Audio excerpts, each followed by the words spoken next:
Hello everyone and welcome back to another WARNO deck deep dive. As this time we look at the division that is one of my favorites, but that we haven't covered since last May. It will get a bit of changes in the divisional rework, but it's just a couple of buffs with a couple new units, and the base core will stay the same as it just gets a bit more forward deploy AA and a bit more with some 20mm trucks and some forward deploy Milan 2s, so it's nothing major. But TKS is now really cool because infantry does matter again, and it has pretty strong infantry. M48s will get a bit of rework most likely as well with the armor changes and so on, but the rest of the deck most likely will still function the same on the next patch, so that's why we cover it now. And if you see this in the future, this should still be pretty much similar. You can find the deck code as always in the document. Before we jump in, one quick shout out to the WARNO Monthly February, as we will have a bit of WARNO action again. Last league season is a while back now. Well, we still have a couple of games going on there, but the finals has been a while ago. The break I took for some holidays is over as well, and we go back into some tournament action. So come and join for some WARNO tournament action. Link down below as well, or on the Discord. Join some tournament. And yeah, let's jump in here into TKS and what makes this deck one of my favorites, as it's a really cool mix of German and French and American power. As in the logistics step, we start with good helicopter supply with the CH-53 flying everywhere where you need them and resupplying your units there. The Unimogs, which get you nice supply as well. And then Iltis Leader for your first 3 CVs. We have 2 more CVs over here for a grand total of 5 once more. So you have once more to be careful with how you use your CVs, but it gives you enough to go off. And then infantry tab wise, we take the Green Beret leaders because they have such a high base veterancy, and with their loadout plus their skills here, they kill everything. They are the strongest infantry squad in the game, maybe, or at least up there with Spetsnaz, with the Cold Commando as a really good submachine gun, 3 light MGs, and all the traits. Like, they're super strong against other infantry. The Law, obviously a bit of a weakness, as that's not a great anti-tank, but like, these are infantry units that can hold themselves, so you can use them quite aggressively, and you want to use them somewhat aggressively to buff your other infantry units in this division as well. Plus, with 12 hit points, they even can survive some bombs, so that makes them quite nice as well, as with low numbers of CV, you want to have your leaders survivable. Then we have Milan 1s here, which come in Iltis, so those are your cheap and quick go-around ATGMs. You might want to consider actually vetting them up. We're actually going to do that because Milan base veterancy is quite low, so accuracy is quite low, so you might want to just have them like this. Then we have the Puma, which the Super Puma Milan 2s, which just go around places quickly in the Super Puma, get you your Milan 2 picks where you need them, and then you can resell the Puma. Go around nicely with the Airmobile and when you need them. Green Beret, super good forward deploy, and give you your forward deploy strong infantry 84 Cold Commando, the double MG. Only 6 hit points, that's their weakness, but they are super cheap as well for a special force unit, and you get 8 of them, so you can use a lot of them on the deployment. One of the big strengths of this deck, the Green Beret forward deployment. And then we get some M40A1 as fire support, which you want to use around the infantry, the ground where you captured with infantry as close range fire support. It's decent against any IFVs, it's pretty good against infantry, and it can deal some damage to tanks as well, thanks to its heat, thanks to its really solid penetration for a recoilless rifle. The M40A1, quite nice. Only rate of fire is a bit of an issue. That's why upvetting here is also quite nice. Reduces all of that, gives it a bit more accuracy. 5% here matter quite a lot as well.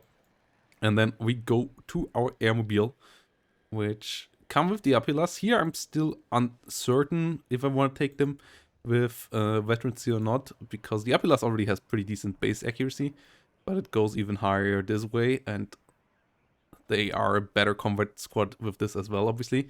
Though having 8 might be quite nice, as those are quite important, especially early on, to just get enough forces to the front line. And then we have our spam German infantry here with Jägers, and then especially Heimatschützen, so that we just don't run out of infantry and that we can flood the field with. If you get them close to the Green Beret leaders, these can be quite decent as well, though MG3s and battle rifles still underperforming a bit. So German infantry not as strong as it used to be, and could use a slight buff maybe to either of these. Like I would like its MG3 buff in the game for sure. But they do a decent job at holding ground and tanking for your other units. Like that's what you get your Jägers with their, and Heimatschützen with their 11 strength 4. And the Panzerfaust 44 is not great, but it can do some damage, and that's the good part.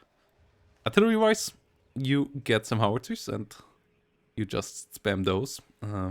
If the enemy is counter-batterying you, then they already invested into something big, and that's nice. Then you got that investment out of them. Then you might even want to consider just ignoring that and going for more ground forces, because you force the investment, and if they don't, then you can just ruin the day with the 155mm and the 105mm. Like, these are super cheap, that's why they are nice, and these hit really hard. I had them in my top 5 artillery list on spot 5 for a reason.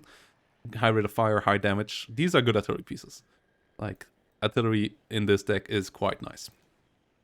All of these are functional.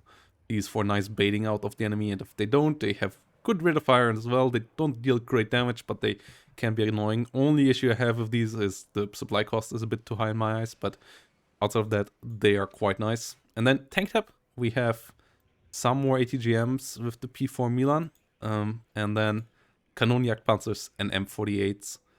M48, unfortunately, it doesn't get a 50 cal on the A2 version, but the other F1 just does have too little pen here, and you want to have a bit of pen for once here. Kanonjagdpanzer, pretty low pen as well, but mediocre stealth is helpful for this one, and the normal optics. Kanonjagdpanzer can be a nice ambusher, which is pretty cool. And then the P4 Milan to actually kill stuff. That's why we also bring it on higher veterancy, so that it actually can hit as well as the Milan 2. When it hits, does deal a good amount of damage, and the P4s are quite fast as well. Then recon tab, we have more units with kill potential. We have the AMX 10RC, the best unit in the stack when it comes to anything armored. Good penetration, forward deploy obviously, a great range, a great accuracy, and that makes the AMX 10RC such a dangerous unit, killing off IFVs a lot, killing off enemy tanks as well, and with the mediocre stealth also somewhat sneaky, pretty helpful. And then we come to key infantry units here, both with the BGS and the Fallschirmjäger B1. First of all, they are nice in your plot because they give your other units vision, but also the Fallschirmjäger B1 is absolutely deadly. MP5s are great submachine guns, they have all the traits to be even better. Satchel charges can be nice in town fights as well, and the BGS, just MP5s, just shredding with these as well, is quite nice as well. Decent optics thanks to the Sicherungs too. The BGS boys and girls are really hitting hard, and that's why I like this squad as well, especially for 35 points. Like, they are super cheap for what they do. The high accuracy of the MP5 makes it such a great submachine gun. Over here, it's even better, nearly at 100% accuracy. Like, the MP5 does damage, and that makes, like, it's nice for the Germans that at least get one function in weaponing, and that's the MP5, making these fantastic units. AA, pretty varied. You get some Ihawks, you get some Roland 2s. I take the Roland 2s so I don't have to micro them. The Roland 3s work as well. You get some real RA, 20mm for deployable AA here. Yeah, these can be nice, potentially, but I like the Bofors more because it has the extra anti-helicopter range. So that's why I take the Bofors here. Also, Bofors base accuracy is so low, so if you upvet them, they go to a pretty decent accuracy level for, like, compared to their base stats, and it becomes actually quite decent for 20 points. Like, the cheap price point here is super nice. And then Fliegerfaust also worth it for the upvet, as that brings them up from 40 to 45, which percentage-wise is a great buff as well. And for this cheap of an AA piece, it's pretty cool too. They're absolutely terrible against any aircrafts. That's why you have your Eyehawks, your Rolands. But they are pretty good against helicopters, so they are a nice addition there as well. You just keep enemy helicopters out of the front line, and yeah, they do a good job here. You don't have any auto cannons on any IFVs or so you need your Fliegerfalls and your Bofors to do the job there. Helicopter-wise, you get Gazelle cannons, you get HOTS in different forms, so it's a pretty decent tab with how good anti-helicopter units are at the moment. It's not super important. You might even want to cut the Gazelle cannon at the moment, actually, and we might want to put a tank instead in there. As I said that, let's actually do that. I considered that earlier. And yeah, the Gazelle HOT's still important because you need something with high AP. These give you high AP in a different shape, and that's pretty important because otherwise you just can't crack those heavier tanks. But this is nice to support your infantry to stay around. And then air tab, pretty strong in numbers.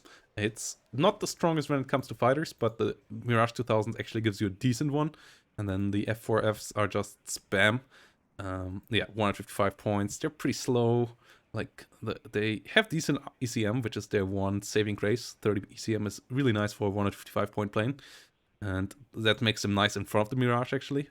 And then the AIM-9L, not great, not terrible. And no long-range missile, though, is quite frustrating.